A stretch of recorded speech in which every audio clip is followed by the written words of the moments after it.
তুমি আমাকে হতাশ করেছো নাগিনী। কিভাবে এই শক্তি অর্জন করলে? এই আলো আপনার শাসনের শেষ। তুমি কে? কোত্থেকে এলে? আমি তোমার নাগিনী। আমি তোমার হৃদয়ের আহ্বানে এসেছি। একজন সাধারণ মানুষের সঙ্গে নাগ বংশের রাজকন্যার মিলন অসম্ভব। সে আমাদের বংশের কেউ নয়। যদি তাকে ভুলতে না পারিস, তবে তোকে এই প্রাসাদে চিরতরে বন্দী হতে হবে। আমার হৃদয় ভেঙে গেছে, আমি আর সহ্য করতে পারছি না।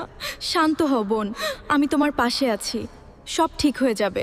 শান্ত হো নাগিনী। তোর ভালোবাসা যদি সত্য হয়, তবে আমি তোদের এক করবই। রাজপুত্রকে আমি এই পাতালপুরীতে নিয়ে আসবো, নাগরাজের অগচরে। রাজপুত্র চন্দ্রকান্ত, তোমাকে নাগিনীর কাছে নিয়ে যেতে আমি এসেছি। আমি জানি না আপনি কে, কিন্তু এই বন ছেড়ে যান। এ কোন বীর? আমার বুকের ভেতরটা কেঁপে উঠছে। এ তো সে নয়, এ যে রাজপুত্র। আমি কি তবে নাগিনীর ভালোবাসার মানুষের প্রেমে পড়ছি?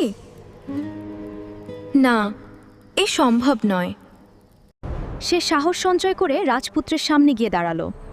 রাজপুত্র অবাক হয়ে দেখলেন এক অপরূপা নারী তার পথ আগলে দাঁড়িয়ে।